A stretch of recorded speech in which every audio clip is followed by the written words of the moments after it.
संविधान की स्वीकृति की 76वीं वर्षगांठ के शुभ अवसर पर हम मलयालम, मराठी, नेपाली, पंजाबी, बोडो, कश्मीरी, तेलुगु, उड़िया और असमिया इन 9 भाषाओं में भारत के संविधान के विमोचन के आज साक्षी होंगे।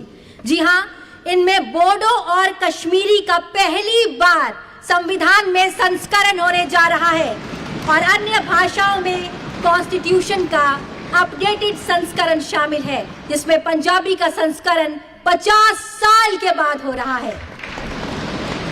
माननीय राष्ट्रपति जी, कृपया इनका लोकार्पण कर इस क्षण को इतिहास में स्वर्ण अक्षरों से अंकित करने की कृपा करें।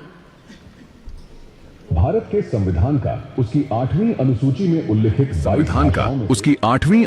में उल्लिखित 22 भाषाओं में से 9 भाषाओं असमिया, बोडो, कश्मीरी, मलयालम, मराठी, नेपाली, उड़िया, पंजाबी, तेलुगु का विमोचन किया जा रहा है, जिनमें बोडो और कश्मीरी नवीनतम प्रथम संस्करण है व अन्य भाषाओं में अद्यतन संस्करण है। हमारी ये 9 भाषाएं असम, केरल, महाराष्ट्र, सिक्किम, ओडिशा, पंजाब,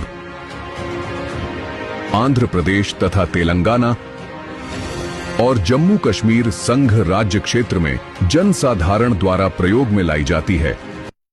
धन्यवाद।